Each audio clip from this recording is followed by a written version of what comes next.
I'm Angie Bezick, and I am the Vice Chair of the Legislative Affairs Committee for the Greater Williamsburg Chamber and Tourism Alliance Business Council, and I'm with Tom Cosgrove, who is the Vice Chair of the Virginia Peninsula Chamber of Commerce.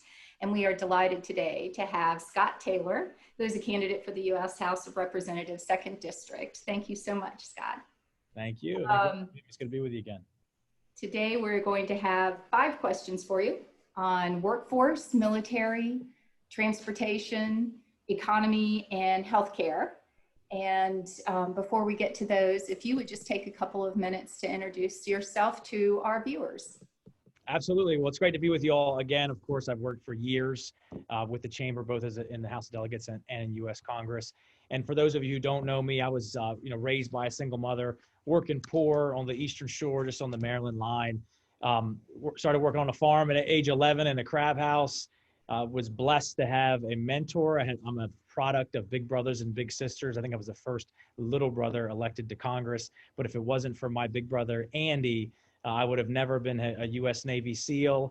I would have never have used my GI Bill to go to Harvard to get an undergrad and a master's degree in international relations. I would have never been in the House of Delegates, and I certainly wouldn't have been in U.S. Congress. So I can thank him for most of the successes in my life. But that's who I am. In between my time in the Navy and in elected office, I did some real estate stuff, of course, and then I spent 4 years back and forth in Yemen. Don't ever go to Yemen. Don't ever go to Yemen. Doing security consulting before, of course, I was elected into the House of Delegates. Worked on all kinds of different types of legislation, as well as in U.S. Congress. I was the first Virginian in the history of Virginia to be appointed to the Appropriations Committee as a freshman, which obviously, as we'll talk about, is very important to have a seat at that table, given the fact that this area, 40-some% of our economy, is direct federal spending. So I'm looking forward to answering your questions today.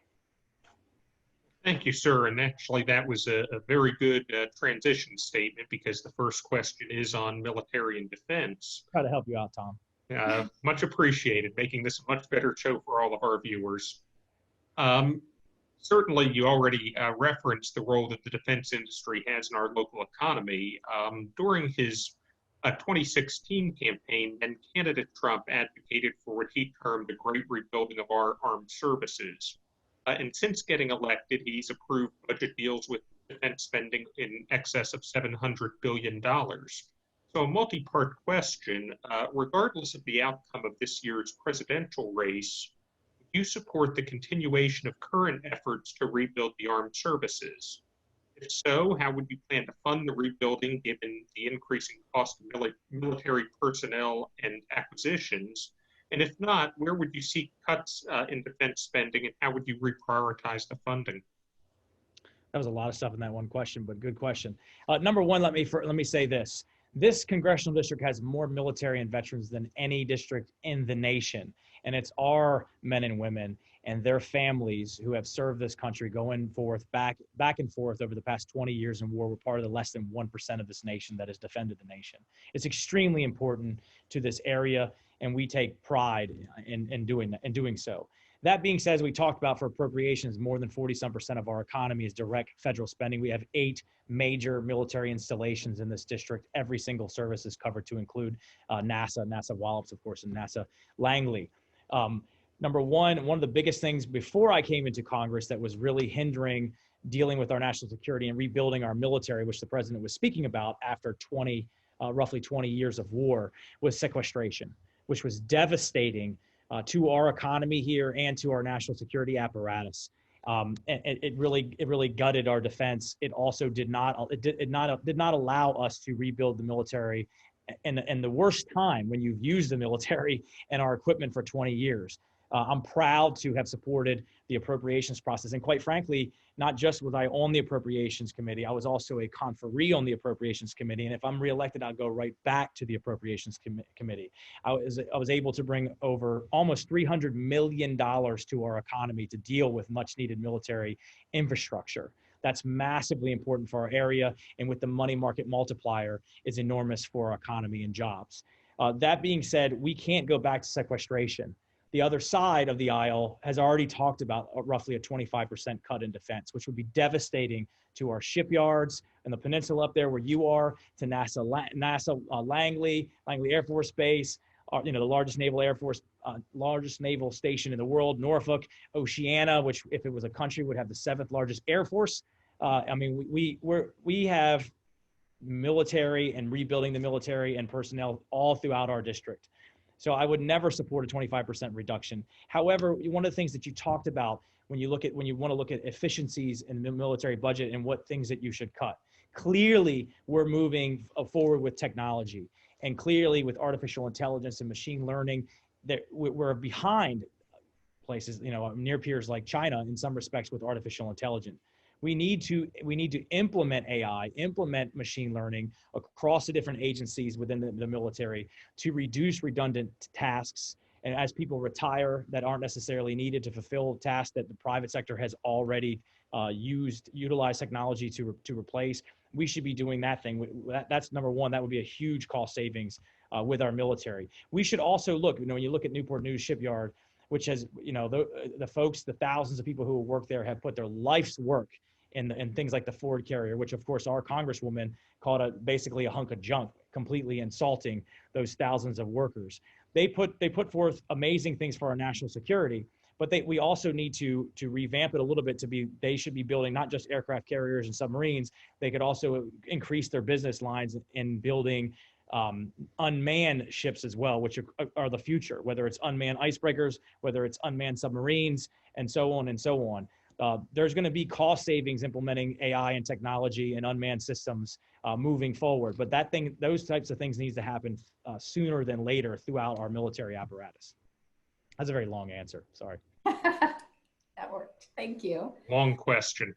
Yes, Yeah, it was. Like 8 parts of that question. So under the assumption that we would have a vaccine for COVID-19 by the end of the year, and with all states and countries actually sort of being levelized because of the impacts of COVID, what 2 or 3 things would you recommend Virginia should be doing now in order to be kind of first out of the gate to accelerate our economy and thrive? And what do you think that the business leaders should be doing right now to prepare and basically become the role model for other states for a quick, successful economic recovery? That's also several questions in one. I love it. All right. So number one, let's go back to the beginning of the pandemic when we saw immediately that roughly 85% of PPE manufacturing is not made in the United States. It's made in China. Not the United States wasn't just basically, not addicted, but they weren't just tethered to China, but so was the world. And everyone was competing for that PPE at the same time. And actually, I'm not in office, but I stepped up and helped because we looked at Centera and we had nurses that were reusing disposable PPE masks. But the governor couldn't get anything. That the United States was, of course, rightfully so, surging their PPE to the hotspot areas like New York, but the whole world was competing. China was also clamping down on what they were exporting because of quality control, because of their own problems. That is unacceptable for this country.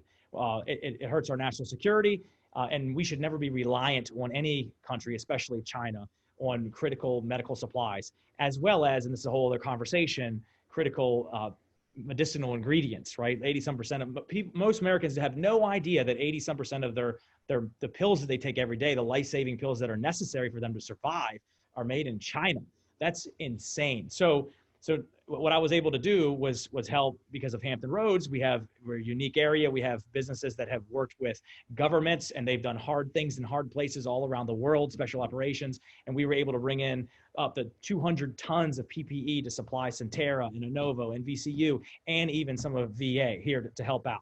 So when you think about that, there's no question if and I'm not the governor, I'm not at the state level, but I would have already started a task force to be able to get that critical PPE manufactured here. I would use new incentives in conjunction with the opportunity zones that when I was in Congress, the 115th Congress, that we started here, those opportunity zones that have investment. I would give more incentives in those opportunity zones to make it cost effective in conjunction with, if I go back to Congress, I will introduce legislation that would mandate that whether it's critical medicinal ingredients or PPE supplies that are bought by the federal government, whether it's DOD, VA, DOH, or Medicare, Medicaid, that they have to purchase made in America equipment and medicines so that you create these economies of scale. And if I was in Virginia, I would be trying to piggyback on that and get that stuff manufactured here to create business.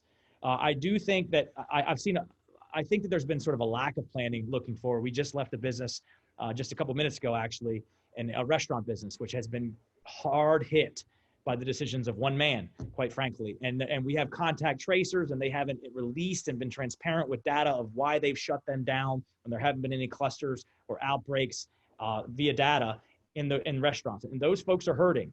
So if we have another outbreak, another uptick in cases, whether it's this winter or even next spring, what's the plan? So if I was in office at the state level, for sure, in partnership with folks at the federal level in Congress, I would have a plan to say, what are we going to do? What are the worst case scenarios, A, B, and C, if this virus comes back in a crazy fashion, and how are we going to help our businesses and protect the livelihoods, the life's work of our constituents, our neighbors, our families that are out there. I think Virginia should be very forward-leaning and planning for those types of things.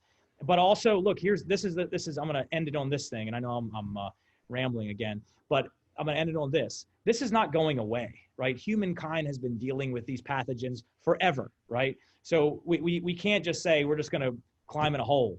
And that's not, Angie, I could put you in a bubble for the next 2 years and you're not going to get positive. But guess what? You're going to have a lot of other problems, right? So we have to learn to live with this thing. In the most safest fact, get our kids back to school, get our businesses working again, figure out based on the data that we already have over the last 6 or 7 months, what's the best practices to move forward with the understanding that there is some risk, just like there is when you're walking your doggy down the street. Thank you for that. And moving over to the topic of workforce, WIOA, the Workforce Investment and Opportunity Act, is due to be reauthorized in 2021, and certainly you know how that act has helped upskilling underemployed workers and providing opportunities to the underemployed individual or the unemployed individuals. What do you see as the successes and challenges of WIOA, and what, if any, changes to the policy would you prioritize in reauthorization? Well, let me speak to a couple of things that, and I know I'm going to divert from your question for a second, but talking about workforce development. It's something I've been working on since I was a state delegate, of course. And let me go back even further. I'm from an area that was depressed, that when jobs went overseas, I was picking corn on a farm, and so was the guy who was my wrestling coach, because his factory closed up and it went overseas, and he's 40-some years old picking corn right next to me. I'm from an area, working poor. I'm always been a champion and a fighter for the folks who are on the margins of society and who need, that need and want and desire to have the dignity of a job and work. One of the things that I worked on when I was in Congress that I will rework on, of course, I'll reintroduce, is when you look at folks that are like me, and the socioeconomic background that I come from, and when they're able to get Pell Grants, for example. So for Pell Grants, of course, there is a requirement that they got to go to college for a certain amount of time. Well, here's the reality: some folks don't want to go to college; they want to get in the workforce, but they don't have the money to go to a trade school, and then maybe they're like me and they would have been qualified for Pell Grants, right? So I introduced the Propel Act, which I will reintroduce again, which would allow for folks of the socioeconomic background that I come from to be able to have flexibility in those Pell Grants so they can get a skill and get right into the workforce. Those are the types of initiatives that I like to support, because I think that, when we talk about career technical education, having a skill, if you can weld, you got a job. If you can underwater weld, you're making more than a doctor, right? So there are folks, and I'm not saying that everyone should go to a trade school. I'm not saying everyone should go to a college and get a college education. But the reality is we need to have flexibility. We need to have opportunities. We need to have choices for folks, whether they're destined for college, whether they're destined for a career and want to get a skill, and then go to college later, whatever that might be. But that's one of the things that I'm going to reintroduce when I get into Congress, is the Propel Act, to allow folks that come from the socioeconomic background that I did the flexibility in getting a skill and getting into the workforce and being productive members of society. Thank you. Two-part question, morning, on healthcare. Tom said, but he had 8. That's good. So do you support or oppose repealing of the Affordable Care Act? And regardless of that position, what specific ideas do you have to help keep costs down, ensure the delivery system remains financially sustainable, and provides people with access to healthcare? That wasn't a two-part question, but there's a bunch of stuff in there. That's good. So let's say this. I don't support the Affordable Care Act. My position's been clear from, we just left the small business, and that's what he said. Let's talk about healthcare, which is not affordable at all. And quite frankly, there are some things in the Affordable Care Act, however, that I think that are good. But let me talk about some of the specific issues that I think that should be in there. But let me preface it by saying, just like most families out there, my family has people with pre-existing conditions in there, right? I'm not supporting anything that denies people with pre-existing condition access to healthcare or insurance. That's been a sort of a Democrat attack du jour, which is, to me, it's complete BS. But like I said, I have people in my family who have pre-existing conditions. I will not support something that denies them. But when you look at this pandemic, right? When the governor shut down, for example, elective surgeries. So, which of course, people getting checked for cancer, and, so they have put that off. What that means is we're going to have a healthcare crisis too, because that stuff takes a long time, and then it's much worse later on when you don't catch it early, right? So we have to, number one, get again, using that data that we've learned from the past 6 to 8 months now, to allow people to get back and not shut that down, because that's going to cause way more problems. But one of the other things that's come out of this pandemic that Angie, and you know this very well, that we've been talking about and trying to get implemented for years in Virginia when I was a state delegate, which is telemedicine, right? The technology's been there for years, and it's been good for years, but the bureaucracy stopped it from being reimbursed, therefore not being used. And clearly, if you have a chronic problem like diabetes or something like that, and you don't need to go in to see the doctor, you can send your vitals over a smartphone and then and do what we're doing right here. Which, if you take that and the reduction of costs for the person, for the doctor, and extrapolate that across the system, it's massive. It's absolutely massive. And I use that example for this. There are a plethora of new technologies that could be given or put into healthcare that will reduce not only the cost of healthcare, but the cost, for folks, for families, right? And the reality is the bureaucracy stops those things. So telemedicine got, because of this pandemic, got put there, and now it's reimbursed, and now it's not going to leave, right? We got to find faster ways, safe ways, but faster ways to implement new technology that gives individualized care and helps people that's much cheaper. The second thing I want to see is more direct primary care, where people just, obviously what that is people pay a small fee, monthly fee, and they can talk to their primary care doctor, text them, whatever they need. And so you can that helps with preventative care, that helps with information for them. It's not a complete pain in the butt dealing with insurance and stuff, all that going forward. And then the last thing is transparency. I will introduce, if it's not done already, I'm surprised it hasn't been done already, where the president had an executive order and he said there's going to be transparency in the pricing of procedures and stuff like that. And that's going to take place, I think, in 21. And when you think about that, you're like, whoa, healthcare is the only product that we buy without knowing the price until afterwards, if at all. That is crazy. You should know how much something costs, how much it's going to affect you. You should know if the doctor's any good or not. I mean, all those things, that just giving people transparency is massive. So I support measures like that to bring down the cost of healthcare. I think if you do that and you bring down the cost of healthcare, you implement new technologies that in a safe way, you can cover way more people. What the Democrats want and what Elaine Luria wants is just to expand the existing massive programs that are not affordable. And to me, that's defending mediocrity. It's just defending mediocrity. And there are many people who are walking around with an insurance card that think they have insurance, but they don't, because they can't afford the deductible. So it doesn't matter if you have an insurance card and you can't afford the deductible, right? So I think there are many things that we can do in healthcare to bring the cost down, get more people covered, and perform healthcare in a much better and efficient way in the United States. Very good. Our final question is on transportation. And as you know, our transportation management system is complex, including public transit, airports, ports, roads, bridges, tunnels, interstates, and they're all governed by a hodgepodge of entities, authorities, local, state, and federal governments, even private entities. These disparate systems of governance and funding impede progress to provide a quality and efficient transportation system. So to address these challenges, particularly as localities and regions grow into mega regions, how do we create a structure where all the puzzle pieces fit into an interwoven and more functional system? That's a great question that we that's going to take some thinking to do, right? But or some thinking for a long time to figure that out, right? As you mentioned, there are a lot of different authorities, a lot of different pots of money, a lot of different flow. When I was a state delegate, of course, we wanted to we knew that right before I got there, they changed the method of funding throughout the state for transportation. Angie, you know this very well. It used to be by the mile. So Southwest Virginia had great roads, and ours were horrible because it was by the mile. So theirs were immaculate, but we actually had the people who were on the roads, the wear and tear. But of course, then we try to index the gas tax for inflation and put a little bit of sales tax on the in Hampton Roads and Northern Virginia, right?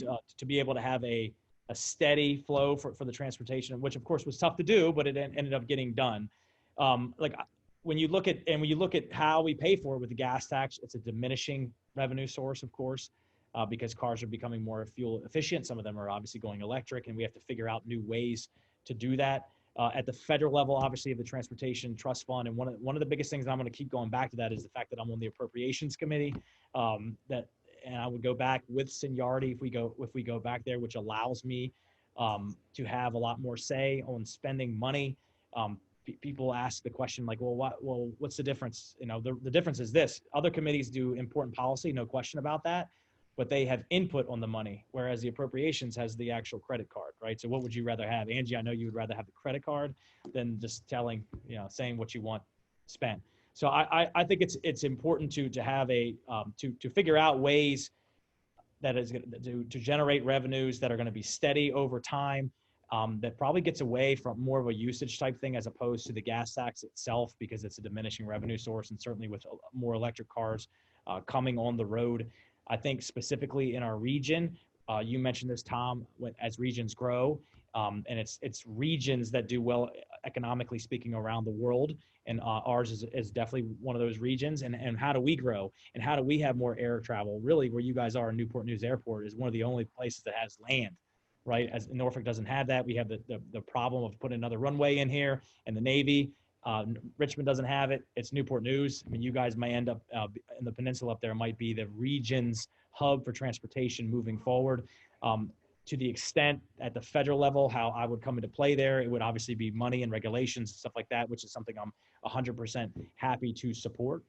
But basically, that's, at the congressional level, you're not going to change all those authorities, that you're talking about that are mixed and matched. You're only going to have to work with people and try to figure out ways to be more efficient and effective in doing so.